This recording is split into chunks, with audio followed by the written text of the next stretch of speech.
हमारे उमर साहब ऐसे ऐसे ऐसे हाथ जोड़ के जैसे मतलब कहीं ना मर मिटने के लिए तैयार हो जाता है। और सिर्फ उमर साहब की नहीं, मैं ये कह रहा हूं, ये दोनों इन्होंने एक तरफ कश्मीर में एक बैटिंग कर रहा है, दूसरी तरफ से वो भी कश्मीर में मुसलमानों के मामे बने फिरते हैं। और ये सबने नहीं जी, हमने जी, अलायंस हमने किया। उमर अब्दुल्ला हमारी वजह से जीता, हम उसकी वजह से नहीं जीते, हम उसकी वजह से हारे, वो हमारी वजह से जीता। हमने सियासी कुर्बानी दी, लेकिन कुर्बानी इसलिए दी क्योंकि हमें लगता था कि जम्मू कश्मीर में हमने इस वक्त अगर किसी को बाहर रखना है, हम भले ही ना आए खुद, हम भले ही चीफ मिनिस्टर ना बने, हम भले ही होम मिनिस्टर थे उसके बंद कराने को। ए लानत है ऐसे जैसे विधायकों पे, ये निकम्मे निठल्ले विधायक। फिर इन्हीं के नेता बयानबाजी करते हैं कि कश्मीरियों ने जमीन यहां पर हड़प ली। बिल्कुल, विक्रम रंधावा कहते हैं। तो उसको पहले उससे पूछिए कि तेरा काम क्या है, जम्मू को रिप्रेजेंट करने वाला होता कौन है तू, तेरी हैसियत है, एक कॉन्स्टिट्यूंसी में तू रिप्रेजेंट करता है, वो भी इन्हीं सांप्रदायिकता की बुनियाद पर आ जाता है, भड़काऊ भाषणों की बुनियाद पर आता है। तेरा काम क्या है, डेवलपमेंट तेरी 370 का क्या स्टैंड है? क्या स्टैंड है? गलत तरीके से टूटा नहीं, टूटा नहीं, वापस आना चाहिए। आप मुझे बताओ, मैं जम्मू कश्मीर का हूं, यहाँ पर कांग्रेस क्यों लड़खड़ा जाती है जी? मैं कहता हूँ आप तो बड़े दावे मारते हैं। मैं कहता हूँ आना चाहिए। किस तरह से आएगा? लेकिन नहीं, किस तरह से आएगा? यही तो प्रॉब्लम है, यही तो प्रॉब्लम है कांग्रेस की। अरे क्लैरिटी क्या है? मैं कह रहा हूँ ना, आना चाहिए। क्यों नहीं आना चाहिए? कांग्रेस क्या कहती है? अरे मैं क्या हूँ? आप बताओ कांग्रेस क्या? मैं क्या हूँ? आप ये बता रहे हैं ना, मैं आपकी जात नहीं, कांग्रेस का क्या? तो मैं कांग्रेस में नहीं हूँ। आप हो कांग्रेस में? मैं कांग्रेस में। कांग्रेस का नाम लेकर बताइए। मैं अपने मैनिफेस्टो पढ़ा, आप पढ़ते हो नहीं? नहीं, आप प्रॉब्लम मीडिया वालों की है, आप पढ़ते नहीं हो। बिल्कुल पढ़ते हैं। पूरा पढ़ लीजिए यहाँ पर मैनिफेस्टो। नहीं, यहाँ पे कांग्रेस का पता चल जाता है। आप पता क्या, बस वही पार्टी, इनकी ट्रांसफर्स में अगर आज भी देखें पैसा चलता है, ट्रांसफर होती नहीं है तब तक। मानते आज भी है? बिल्कुल है।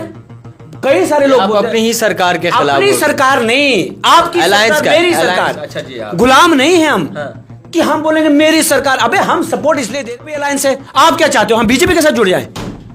और कुछ तो यार शर्म करो। नहीं, एटलीस्ट आवाज नहीं समझाओ। तो अगर मानते हैं आपकी मजबूरी है। सुनिए, जम्मू कश्मीर में इस वक्त असेंबली सेशन चल रहा है। मैं आपको बताना चाहूंगा कि मौजूदा हुकूमत जिस तरीके से अब ये दूसरा सेशन या फिर बजट का हिसाब अगर देखें तो उसको जाहिर करने में बाकायदा तौर पर कामयाब ज़रूर रही है, मगर शिकायतें कई सारी हैं। आपको मैं ये भी बताना ज़रूरी समझूंगा कि नेशनल कॉन्फ्रेंस और कांग्रेस की आपस में अलायंस थी और उसी बलबूते पर इलेक्शंस लड़े गए, मगर आज सूरत हाल क्या है वो अभी क्लैरिटी नज़र नहीं आ रही। और लोगों की एक्सपेक्टेशंस पर यह बजट कितना खरा उतरा है इस पर भी बात होगी और मुख्तलिफ ऐसे मुद्दों पर बात की जाएगी। इस वक्त हमारे साथ बातचीत करने के लिए मौजूद हैं कांग्रेस के लीडर। आपको बताना चाहूँगा कि शेख ज़फ़रुल्लाह जी। सबसे पहले सर बहुत ज़्यादा शुक्रिया वक्त देने के लिए। सबसे पहले सवाल एक रहेगा, कैसे देखेंगे इस हालात को और ये बजट जो हाल ही में चीफ मिनिस्टर उमर अब्दुल्ला की तरफ से सामने रखा गया है, क्या लगता है कि ये उस मयार का बजट है जो कहीं ना कहीं जम्मू कश्मीर के लोग चाहते थे? देखिए, मैं समझता हूँ कि 100% अभी तक उस तरह का बजट तो नहीं आया। कुछ चीज़ें पॉजिटिव होती हैं, हर बजट में होती हैं। और फिर ऑपोजिशन खास करके अगर बीजेपी की बात करें, वो बौखलाई हुई है कि वो 50 के पार क्यों नहीं गए, वो लखनपुर के पार ही क्यों रहे। तो बौखलाहट में भी कभी कभार इंसान तनकीद का निशाना बनाता है अपने सियासी हरीफ को। अगर देखा जाए कुछ स्टेप्स जो हैं लिए गए हैं, जैसे यतीमों के लिए पैसा इस बजट में रखा गया है और मैं समझता हूँ, लेकिन जितना होना चाहिए उतना नहीं हुआ। उस बुनियाद पर क्रिटिसाइज़ करना जायज़ है। और अगर मैं भी एक एज ए कांग्रेसमैन, अगर हम सपोर्ट में हैं इस वक्त नेशनल कॉन्फ्रेंस के, हम इसलिए सपोर्ट में हैं कि वो जनता का काम करें।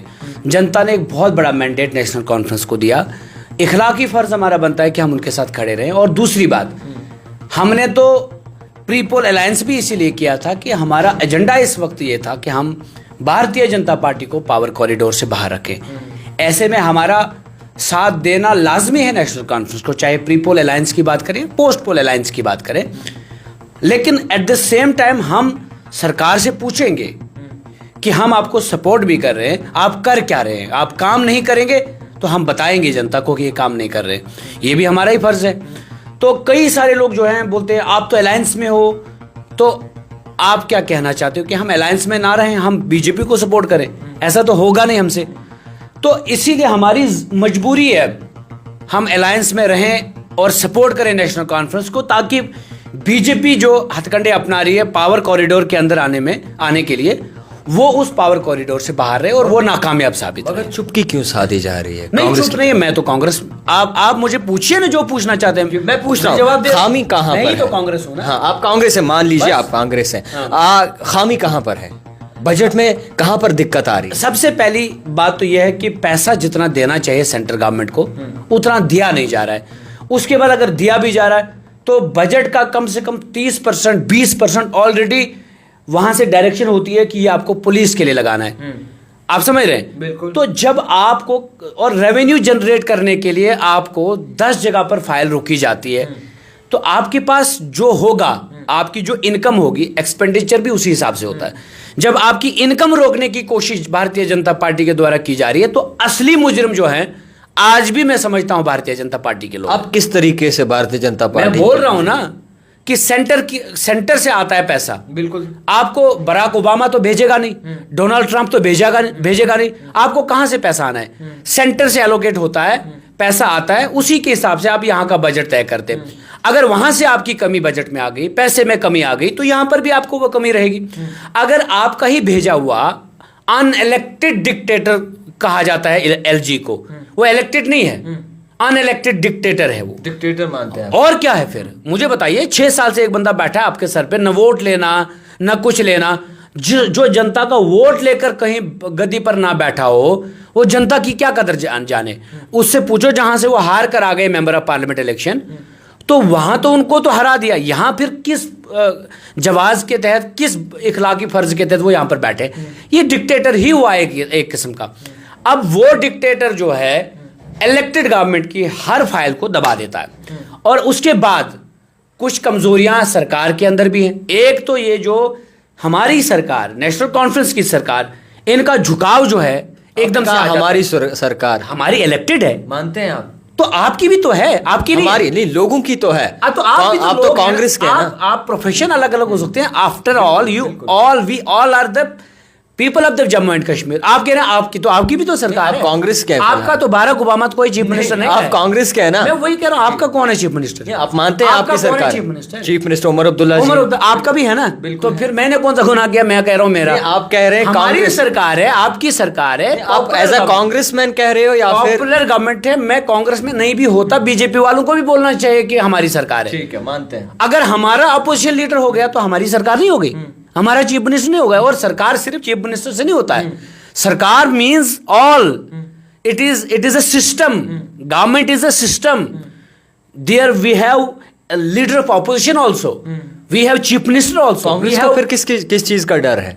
कांग्रेस को डर, बिल्कुल डर है। क्योंकि देख रहे हैं कांग्रेसी लोग इस वक्त मुखर होकर राहुल गांधी जी किस तरह से आप सेंटर की बात करते हैं, जम्मू कश्मीर की कांग्रेस की जब आप बात करेंगे तो सेंटर से ही कांग्रेस आती है। ये तो जम्मू कश्मीर कांग्रेस में क्या है? जम्मू कश्मीर कांग्रेस इस वक्त एक बैक एंड से सपोर्ट दे रहे नेशनल कॉन्फ्रेंस को, लेकिन साथ ही साथ हमें यह भी डायरेक्शन है जहां सरकार काम नहीं करेगी तो वहां निशानदेही करो। तो करो ना निशान। बोल तो रहे ना कि government is not doing as per the desire of the interest of the people. अभी तक वो बजट नहीं आया जिस हिसाब से मैनिफेस्टो था, और मैनिफेस्टो का एतराफ खुद उमर अब्दुल्ला सरकार ने किया कि मुझे नहीं मालूम था। वो तो खुद बेबसी का आलम दिखा रहे हैं वहां पर अपनी के ना। लेकिन एक चीज से हम खफाए नेशनल कॉन्फ्रेंस से कि उनका जो झुकाव है, जो सर्दियों में गर्मी आने का वो जो है ना कि बाहर आ गई, मोदी साहब के आने से बाहर नहीं आई, ये उमर अब्दुल्ला जी कहते थे। बल्कि मुसीबतों का पहाड़ टूट जाता है जब मोदी साहब जम्मू कश्मीर आते हैं। क्या दिया अभी तक हमें बताइए, आप ही मुझे बताइए ना। तो सिर्फ लड़ाई झगड़े। पहले अलायंस पार्टनर तो तारीफ ही करते हैं ना के लोगों को आपस में लड़ाया, लेकिन वो बुद्धिमान लोग थे, उन्होंने और उनको कुचल डाला, वहां पर सियासी तौर पे खत्म कर दिया बीजेपी को। उसके बाद फिर उन्होंने साजिश की, जम्मू और कश्मीर की कभी लड़ाई खत्म नहीं की इन्होंने। ये सेंट्रल लीडरशिप की जरूरत थी, और सेंटर से लेकर स्टेट तक इस वक्त मानते आप जम्मू कश्मीर में बीजेपी का दबदबा है। लीडर ऑफ अपोजिशन देखिए, अगर बातें यहां पर करते हैं, यही 29 बीजेपी के विधायक कहते हैं कि जम्मू के साथ इस्तेसाल हुआ। किसने किया इस्तेसाल? 2014 से लेकर 18 तक आप ही थे उनके साथ। रसगुल्ले महबूबा जी के साथ खा रहे थे आप, हाँ, पीठ थपथपा रहे थे महबूबा जी की आप, तब सब कुछ मिल बांट कर खा रहे थे। उसके बाद फिर उस वक्त जम्मू को इंसाफ दिलाते, तब भी नहीं दे सके। उसके बाद फिर national law university I Kashmir, बिल्कुल सेंटर से आई, तो यहां इन्होंने चीखना चिल्लाना शुरू कर दिया, हमें भी चाहिए, तो जाकर मोदी जी से ले आइए। ये तो कोई इतना बड़ा पहाड़ तो है नहीं तोड़ना है, आपको एग्जीक्यूटिव बॉडी से पास कराना है, आराम से आ जाएगी। उसके बाद श्री माता वैष्णो देवी का बना बनाया कॉलेज है, तो हमारे 29 के 29 विधायक उसमें पार्ट प्ले करते हैं उसके बंद कराने को। लानत है ऐसे जैसे विधायकों पे, ये निकम्मे निठल्ले विधायक। फिर इन्हीं के नेता बयानबाजी करते हैं कि कश्मीरियों ने जमीन यहां पर हड़प ली है। बिल्कुल, विक्रम रंधावा कहते हैं। तो उसको पहले उससे पूछिए कि तेरा काम क्या है, तू मामा बना बैठा है सबका, पूरे जम्मू को रिप्रेजेंट करने वाला, होता कौन है तू? तेरी हैसियत है, एक कॉन्स्टिट्यूंसी में तू रिप्रेजेंट करता है, वो भी इन्हीं सांप्रदायिकता की बुनियाद पर आ जाता है, भड़का भाषणों की बुनियाद पर आता है। तेरा काम क्या है? डेवलपमेंट तेरी किधर है? बता, अपना प्रोग्रेस रिपोर्ट दिखा लोगों को। तेरा सीडीएफ कहां जाता है? वो तो तेरे चेले चमचों के बीच में बांटा जाता है, उनको काम दे रहे हो आजकल। लैंड ग्रैबर्स का लैंड ग्रैबर, और इतनी बड़ी बात इतने बड़े प्लेटफॉर्म पे पता नहीं कहां से उठकर आ जाते हैं, बन जाते विधायक। ये हमारे जम्मू विभाग की सबसे बड़ी नालायकी है। और अगर आज आप कहते हैं जम्मू के साथ अन्याय हो रहा है, जुल्म हो रहा है, जातियां हो रही हैं, तो जिम्मेदार कौन है? एलजी से ले आओ ना, मतलब कोई फंड्स ले आओ, प्राइम मिनिस्टर जी के पास जाते हो। अब हमारे एलओपी साहब असम जा रहे हैं इलेक्शन लड़ने के लिए, वहीं से घूम फिर के आ जाएं, होम मिनिस्टर साहब के पास रोज जाते हैं, मोदी साहब के पास रोज जाते हैं, हमें सिर्फ फोटोग्राफी में नजर आते हैं। अच्छा, जफर साहब में क्यों नहीं नजर आए? जफर साहब, एक सवाल रहेगा। चीफ मिनिस्टर उमर अब्दुल्ला बार बार सेंटर जाते हैं, होम मिनिस्टर से मिलते हैं, मोदी जी से मिलते हैं। जब शॉल डाल सकते हैं, गुलदस्ता दे सकते हैं, तो कश्मीर की बात नहीं कर सकते? मैं वही तो कह रहा हूं कि उमर अब्दुल्ला साहब भी, वो भी झुक जाते, वो सबमिसिव हो जाते हैं। इनके अंदर वो नहीं है कि स्ट्रगल करके आए, दिलेरी से काम ले। ममता बनर्जी भी तो चीफ मिनिस्टर है, she is fighting like a brave lady. हमारे उमर साहब ऐसे ऐसे ऐसे हाथ जोड़ के जैसे मतलब कहीं ना मतलब मर मिटने के लिए तैयार हो जाता है। और सिर्फ उमर साहब की नहीं, मैं ये कह रहा हूं, ये दोनों इन्होंने एक तरफ कश्मीर में एक बैटिंग कर रहा है, दूसरी तरफ से वो भी कश्मीर में मुसलमानों के मामे बने फिरते हैं। और ये एनसी वाले और ये बीजेपी वाले यहां मामे बने फिरते रहते हैं जम्मू वालों के। हमारा कोई मामा नहीं है। हम उसको वोट करें जो काम करेगा, डेवलपमेंट की बुनियाद पर वोट लेगा। मजहबी राजनीति दोनों तरफ से चली आ रही है, लेकिन मिला क्या? जम्मू वाले कह रहे हैं हमारे साथ जुल्म हो रहा है, कश्मीर वाले कह रहे हैं हमारे साथ जुल्म हो रहा है। तो फिर अन्याय जब हो रहा है, खुश क्यों नहीं है? देखिए, एक सवाल यहाँ ये भी उठता है कि ऐसी हालत सरकार की करीबन 2-3 साल बाद होती है, जो इस वक्त बनी हुई है, जो इस वक्त लोगों का रुझान है, ओपिनियन है, तो इतना जल्दी ऐसी हालात सरकार की होना?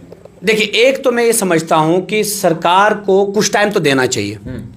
11 साल से भारतीय जनता पार्टी भी यहां, और डायरेक्ट रूल था, कोई वोट नहीं, कोई कुछ नहीं, सिर्फ एलजी लाए और यहां पर जो चाहा, क्रशर माफिया, रेत बजरी मिलावट, पुल टूटे। और ये पुल को टूटना नहीं कहते, बैठना कहते, बोलते हैं पुल बैठ गया।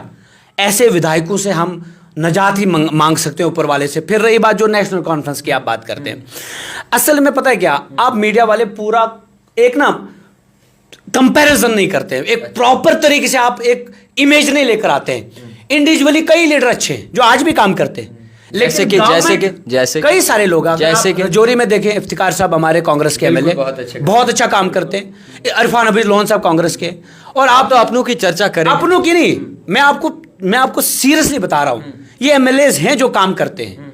आपने कभी चीखते चिल्लाते देखा इनको? आप हमारे मीर साहब को देख लीजिए, वो अगर उनके उधर किसी जगह पर प्रोटेस्ट होता है, दूसरे दिन पहुंचते हैं। This is the approach. अगर आप हमारे इंदरवाल की बात करें, 1.5 साल से नजर ही नहीं आया वो कहीं। अगर आप भी कहीं रात को आ जाता है, सुबह रिबन कटिंग तो भाग जाता है, और पब्लिक दरबार के नाम से लोगों को बेवकूफ बनाकर भाग जाता है। अगर आप बात करें सुनील शर्मा साहब की, अभी तक मुझे एक प्रोजेक्ट बताएं जो दिल्ली से उन्होंने लाया हो पार्डर के लिए, सिवाय एक के, जाति की बुनियाद पर ST SC करके। वो इनको इसलिए करना था क्योंकि खुद को जिताना था, छोटे से मतलब खुशी देकर उनको बेवकूफ बनाना था। चीफ मिनिस्टर उमर अब्दुल्ला ने बजट में एक बात कही है, उन्होंने कहा है कि मैंने बिजली, मैं करूंगा बात, मैं सब पे आऊंगा, नहीं मैं सब पे आऊंगा, सब पे बात करें, क्योंकि अभी LOP पे बात करें ना। देखिए अभी मेजॉरिटी किसकी वो जिस तरह की भाषा, जिस तरह की वो गुंडागर्दी करते हैं ना असेंबली के अंदर, क्या वो शोभा देता है? नहीं, बिल्कुल नहीं। उंगली मत दिखाओ, एक ये वो जमाने के क्या जमाने आ गए भाई? क्या पहले जमहूरियत थी, अब डिक्टेटरशिप आ गई? इसीलिए इसी का अहंकार है आपके अंदर। छाती तान के जितना भी जोर से बोलोगे ना जमहूरियत में, उसकी कोई वैल्यू नहीं। सीएम का रवैया कैसा देखेंगे? डिप्टी सीएम, ये सारे अगर कुछ गलत है तो मैं कह रहा हूं कि पूरी गवर्नमेंट की भागीदारी है ना इसमें। आप मुझे बताइए, रेत और बजरी में मिलावट जम्मू में भी हो रही है ना, हो रही है ना।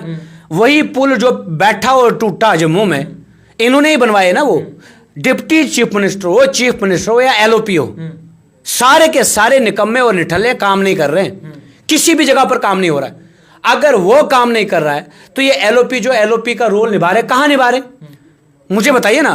पाडर में जब फ्लड आया, वहां पर बैठे कुछ दिन के, बैठे वहां पर। उसके बाद मरगी वार्ड 1 में वहां पर फ्लड आया, उमर अब्दुल्ला साहब अभी तक नहीं पहुंचे। हम तो सबसे खफा है ना। इनकी बजट एलोकेशन प्रॉपर नहीं है, इनकी पॉलिसी प्रॉपर नहीं है, इनकी ट्रांसफर्स में अगर आज भी देखें पैसा चलता है, ट्रांसफर होती नहीं है तब तक। मानते हैं आज भी है, बिल्कुल है। कई सारे लोग अपनी ही सरकार के खिलाफ, अपनी सरकार नहीं, आपकी सरकार, मेरी सरकार। अच्छा जी, गुलाम नहीं है हम कि हम बोलेंगे मेरी सरकार। अबे हम सपोर्ट इसलिए दे रहे हैं कि हम समझते हैं कि भारतीय जनता पार्टी इससे पहले शासन में रही, इन्होंने हमें चोट पहुंचाई। 370 हमसे छीना, 35A हमसे छीना, जमीनें छीनी, नौकरियां छीनी, स्कैम आए इनके दौर में। तो हम उनको वापस नहीं लाना चाहते। जिनको जनता ने लाया हम उनको सपोर्ट करें। कांग्रेस गलत नहीं है। कांग्रेस जम्मू कश्मीर के सेंटिमेंट का ख्याल रखती है, कांग्रेस जम्मू कश्मीर के हित का ख्याल रखती है। हमने अपनी सियासी कुर्बानियां तक दी यहां पर, इसलिए सबने नहीं दी, हमने दी। अलायंस हमने किया। उमर अब्दुल्ला हमारी वजह से जीता, हम उसकी वजह से नहीं जीते। हम उसकी वजह से हारे, वो हमारी वजह से जीता। हमने सियासी कुर्बानी दी, लेकिन कुर्बानी इसलिए दी क्योंकि हमें लगता था कि जम्मू कश्मीर में हमने इस वक्त अगर किसी को बाहर रखना है, हम भले ही ना आए खुद, हम भले ही चीफ मिनिस्टर ना बने, हम भले ही होम मिनिस्टर ना बने, हम भले ही किसी ओहदे पर ना आए, लेकिन एटलीस्ट उमर अब्दुल्ला, एटलीस्ट कम से कम जो है बीजेपी जो शासन है वो हमसे दूर हो, वो अलग हो जाए। गुनाह किया हमने। आप बार बार मीडिया वाले, आपका भी अलायंस है, आप क्या चाहते हो हम बीजेपी के साथ जुड़ जाए? और कुछ तो यार शर्म नहीं, एटलीस्ट आवाज नहीं समझाओ। तो अगर देयर आर 2 मेजॉरिटी, मानते हैं आपकी मजबूरी है। सुनिए, स्टेट में 2 मेजॉरिटीज है, एक नेशनल कॉन्फ्रेंस की है, बिल्कुल, एक बीजेपी की है। आप क्या चाहते हैं हम किसकी सपोर्ट करें? किसकी सपोर्ट करें बताइए ना। एटलीस्ट आवाज उठाए। अगर कुछ कर नहीं सकते तो आवाज उठा सकते हैं। तो खामोशी इख्तियार की जा रही है। खामोशी सदन में, असेंबली में क्यों खामोश? कौन असेंबली में खामोश? आप लोग कांग्रेस के, आप इरफान हफीज लोन की नहीं सुनते? क्या तनकीद किया ये बताओ। वो तो हमेशा बैलेंस बोलते हैं, सारे बैलेंस बोलते हैं जी। तो चीखें चिल्लाएं जबरदस्ती का नहीं, एटलीस्ट नुक्ताचीनी करो, नुक्ताचीनी। जो अच्छी चीज वो बोलते हैं, जो बुरी चीजें बोलते हैं, ये गलत है। क्या बात कर रहे हैं आप? कांग्रेस ही बोल रही है वहां पर भी। हम कहते हैं कि हम इस वक्त जो जम्मू कश्मीर का मैंडेट है और जो होना भी चाहिए था, बीजेपी को बाहर रखना जरूरी था।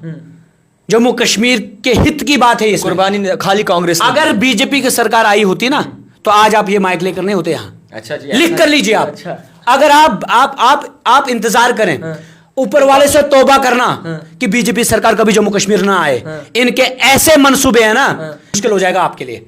लिख कर लीजिए आप। ये शुक्र है कि ये पावर कॉरिडोर से बाहर 370 पे कांग्रेस का क्या स्टैंड है? 370 पे कांग्रेस का क्या स्टैंड है? 370 पे कांग्रेस का क्या स्टैंड है? 370 पे कांग्रेस का क्या स्टैंड है? एक बार बीजेपी की सरकार डायरेक्ट चल रही थी सेंटर से, तोड़ा 370, तोड़ा ना, बिल्कुल तोड़ा, बिल्कुल। उसके बाद अगर इनकी एब्सोल्यूट मेजॉरिटी आई होती, इन्होंने बड़े दलाल आसपास रखे थे, इनको लगता था कि जम्मू कश्मीर का मैंडेट टूट चुका है, तब जाकर इन्होंने इलेक्शन कराए। इनको लगा था अल्ताफ बुखारी लेगा 5 सीटें, ठीक है, जो इनका बड़ा चेला जम्मू कश्मीर में निकला। उस वक्त उसको बाहर छोड़ा जब पूरा जम्मू कश्मीर यरगमाल बनाया था, इन्होंने बंद करके रखा था। तो आज भी तो वही हो रहा जो। उसके बाद फिर और आजाद साहब का टोला भी आया था। अच्छा, समझ गए ना आप? समझ गए। और उसके बावजूद जम्मू कश्मीर की जनता ने बहुत जबरदस्त फैसला। 370 का क्या स्टैंड है? क्या स्टैंड है? गलत तरीके से टूटा, नहीं टूटा नहीं, वापस आना चाहिए। आप मुझे बताओ, मैं जम्मू कश्मीर का हूँ, यहाँ पर कांग्रेस क्यों लड़खड़ा जाती है जी? मैं कहता हूँ आप तो बड़े दावे मारते हैं। मैं कहता हूँ आना चाहिए। किस तरह से आएगा? लेकिन किस तरह से आएगा? यही तो प्रॉब्लम है, यही तो प्रॉब्लम है कांग्रेस की। अरे क्लैरिटी क्या है? मैं कह रहा हूँ ना, आना चाहिए। क्यों नहीं आना चाहिए? कांग्रेस क्या कहती है? अरे मैं क्या हूँ? आप बताओ कांग्रेस क्या? मैं क्या हूँ? आप ये बता रहे हैं ना, मैं आपकी जात नहीं, कांग्रेस का क्या? तो मैं कांग्रेस में नहीं हूँ। आप हो कांग्रेस में? मैं कांग्रेस तो फिर कांग्रेस का नाम लेकर कांग्रेस का मैं अपने मैनिफेस्टो पढ़ा। आप पढ़ते हो नहीं? नहीं आप प्रॉब्लम मीडिया वालों की है, आप पढ़ते नहीं हो। बिल्कुल पढ़ते हैं। पूरा पढ़ लीजिए यहाँ पर मैनिफेस्टो। नहीं, यहाँ पे कांग्रेस का पता चल जाता है। आप पता क्या, बस वही पार्टियों में फंसे रहते हो और फिर मतलब वही ना कुछ ना कुछ निकल जाए, हमारे मुंह से वही निकलेगा। जनाब ये तमाम लोग जानते हैं कि मैं वही सदाकत है, हमारे मुंह में तुम्हारी जुबान थोड़ी है। बिल्कुल नहीं। और जो आज साहिब मसनद है, कल नहीं होंगे किराएदार, जाती मकान थोड़ी। आने दो वक्त के साथ साथ सब चीजें बदल जाती है। जब 370 टूटा, जब 370 टूट सकता है तो जुड़ भी सकता है। बिल्कुल जुड़ सकता है। शीशा तो है नहीं, शीशा तो है नहीं। बेशक। लेकिन एक बात याद रखना, 370 जिन्होंने तोड़ा, जिस मंसूबे के तहत तोड़ा इसको, उसको समझने की जरूरत है। आपकी भी नस्लें यही रहनी है, सिर्फ मीडिया तक सीमित रखो। आपका बेटा कल डॉक्टर बनना चाहता होगा, बिल्कुल जरूर। आपका बेटा कल इंजीनियर बनना चाहता होगा, उसका ख्याल रखें। बिल्कुल ख्याल है, ये जो है ना, ये आपका भाग्य ठीक कर सकती है, आपकी किस्मत को चमका सकती है। आपके बच्चों को कल किसी और में इंटरेस्ट होगा, उस प्लेटफॉर्म को खत्म नहीं करना आप। बिल्कुल आप समझ रहे हैं? जफर साहब, तमाम जम्मू कश्मीर की जनता ये जानती है कि मैं कैसे काम करता हूं, किस तरीके से काम करता हूं। सुनिए, आप बहुत अच्छे यंग हैं, अभी मात्र 27-28 साल की उम्र होगी, और माशाल्लाह मैं पिछले 1-1.5 साल से देख रहा हूं आपकी व्यूवरशिप तो आसमान को छू रही है। दैट मींस लोग पसंद कर रहे हैं, सवालात तीखे पूछ रहे हैं। मैं ये नहीं कह रहा हूं, मैं आपको कह रहा हूं कोई आप गलत है, दुरुस्त कहा। मैं आपको कह रहा हूं कि देखिए, वक्त ने बेबस कर डाला है गहरी सोच के गहरे लोगों को। आज जो ये घूंट पिला रहे ना बीजेपी वाले हमें, अगर इनकी सरकार आई होती तो आप खुदा की कसम खा के कहता हूं, ये आपके वजूद को मिटाने में दिन रात कानून ला रहे होते और पुलिस इन्होंने सड़क पर खड़ी कर दी होती। 370 को तोड़ने में इन्होंने फुर्सत नहीं लगाई। जिस गौ हत्या को रोकने के लिए बीजेपी को लाया गया था, आज शंकराचार्य इनसे पूछता है कि गौ हत्या क्यों नहीं रुकी। इनका वो एजेंडा नहीं है, इनके एजेंडा बहुत खतरनाक है, और कश्मीर को लेकर तो और भी खतरनाक है। तमाम जो हम 100 बार निकम्मी सरकार चुनेंगे, लेकिन इन जैसे घटिया लोगों को नहीं लाएंगे, बीजेपी के लोगों को। हमारी 100 बार नालायक सरकारें बने, लेकिन इनको एक बार भी नहीं लाएंगे। इन्होंने 370 जो छह नाम से चोट पहुंचाई हमारी इज्जत पे, हमसे सब कुछ छीना इन्होंने। आज गुजराती, आज आपको पता है एसके, वो जो कश्मीर का इंस्टीट्यूट है, SKSCC, हाँ, बेच दिया, शेर कश्मीर दे दिया किसी को। पता है आपको? बिल्कुल पता है। किसको दिया? ये उसको बनाएंगे क्लब, नचाएंगे लड़कियों को, करेंगे कश्मीर को कल्चरली खत्म, और हम दलाली करेंगे, हम इनको लाने की कोशिश करेंगे अल्ताफ बुखारी के जरिए से। अरे 1000 बार हमारा चीफ मिनिस्टर नालायक निकले, हमें कबूल है, लेकिन कम से कम हमारा वजूद तो बचेगा, हमारी जमीनें तो बचेंगी, हमारी इज्जत तो बचेगी। जब से पॉपुलर गवर्नमेंट आई, ये बात माननी पड़ेगी, हमने इन्हीं बुनियादों पर एनसी को सपोर्ट किया।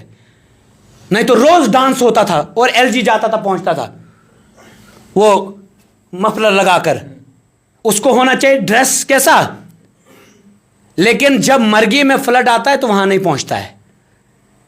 उसको नहीं कोई लेना देना कि 300 घर कहीं मरगी वार्ड 1 में तबाह हो गए, उसको कोई लेना देना नहीं है कि वार्ड 1 में 100 से ज्यादा घर जल गए, कोई लेना देना नहीं। लेकिन डांस पार्टी जहां लड़कियां नाच रही हों, वहां पहुंच जाना, ये अपने आप को बड़े, अपने आप को मतलब वो डिक्टेटर समझते हैं। इसलिए जावेद साहब, हम बजट पे तनकीद करेंगे, हक है हमारा। हम डेली वेजर को रोजगार दिलाएंगे इंशाल्लाह। हम उनको रेगुलराइज करने की हर मुमकिन कोशिश करेंगे। नहीं करेगा उमर अब्दुल्ला तो अगली बार सपोर्ट नहीं होगी, किसी भी सूरत में कांग्रेस सपोर्ट नहीं करेगी, कभी भी सपोर्ट नहीं करेगी अगर रेगुलराइज नहीं किया हमारे डेली वेजर्स को। ये हमारी हक की लड़ाई। बिल्कुल। और उसके बाद हमारे स्टाफ हमारे स्कूल्स में नहीं भेजा, हमारे अस्पतालों को ठीक नहीं किया। हम लड़ेंगे, हम गरेबा पकड़ेंगे, लेकिन 100 बार अगर हमें फिर से नालायक ही सही, लेकिन कम से कम लॉयल तो हैं हम, जम्मू कश्मीर के लॉयल तो हैं। कांग्रेस ने कुर्सी छोड़ी, अलायंस किया, इसलिए प्रीपोल अलायंस एनसी के साथ, ताकि कोई ऐसा दुश्मन हमारे ऊपर सवार ना हो जो हमेशा के लिए जम्मू कश्मीर के लोगों को दफन करे। हमने कुर्बानियां दी, हम आगे भी देंगे। खैर, हर आने वाला वक्त बताएगा जी। सुनिए, ये जो दलालों के जरिए बीजेपी आना चाहती है ना अंदर, चाहे वो किसी सियासत में हो, मीडिया में हो, वकालत में हो, ठेकेदारी में हो, जिस भी जगह पर ये दलाल हैं, सुन लो, तुम्हारा जुल्म काफी है हमें बेदार करने को। जो लोहा ज़र्फ सहता है वही हथियार बनता है। हमें मालूम है कि तुम जम्मू कश्मीर के रक्षक नहीं बख्शक हो। तुम जम्मू कश्मीर को यरगमाल कराना चाहते हो 2 गुजरातियों के हाथों में। और उन्होंने यहां पर जो टीम रखी है नालायकों की, 11 साल राज करने के बाद भी कहते हैं जम्मू के साथ इस्तेसाल हुआ, तो जाकर प्रधानमंत्री से फंड्स ले आए स्पेशल कोटा। तुम्हारा एमएलए बोलता है पुल टूटा नहीं, पुल बैठा है, और तुम जम्मू की लड़ाई लड़ोगे और तुम कहोगे जम्मू के साथ जुल्म हो रहा है। और 42 मुसलमान बच्चे कटरा यूनिवर्सिटी में मेडिकल कॉलेज में सेलेक्ट हुए थे। तुम इतनी नफरत करते हो कि तुमने कॉलेज को ही बंद कर दिया मुसलमानों की नफरत से, और जम्मू के मामे फिरते रहते हो, लेकिन जम्मू में मेडिकल कॉलेज को बंद कराते हो। और फिर कहते हो हमें लॉ कॉलेज चाहिए, फिर स्टूडेंट्स को भड़काते हो लॉ कॉलेज चाहिए। वो स्टूडेंट कहां थे जिस वक्त कटरा का कॉलेज बंद किया था? वो कटरा का रोपवे जो है इशू बना हुआ है, हजारों वहां के बच्चों का, हजारों वहां ताजरों का रोजगार छीना जा रहा है। लेकिन क्यों? अमित शाह साहब का ख्वाब है और डॉक्टर जितेंद्र सिंह की वहां से प्रॉपर्टी बनी है, इसलिए वहां से रोपवे लेना है। ये सारी बातें करनी है, असेंबली में जाकर बोलनी है। सुन लो, इस बार कम आए हम लोग जीतकर, अगली बार और ज्यादा आएंगे। अगली बार बीजेपी वाले नहीं जीत पाएंगे, लिख लीजिए, सुनील शर्मा अगली बार नहीं जीतेगा। खैर, आने वाले वक्त में ये तमाम चीज़ें क्लियर हो सकती हैं। तो फिलहाल शेख ज़फ़रुल्लाह जी हमारे साथ मौजूद थे, कई सारे सवालात थे और कई सारे सवालों का सही जवाब भी दिया, मगर कई सारी चीज़ों पर बाकायदा तौर पर खरी खोटी भी सुनाई है। आने वाले वक्त में क्या कुछ अपडेट आते हैं वो आप तक ज़रूर पहुँचाएंगे। देखते रहिए द टाइपराइटर जावेद खान।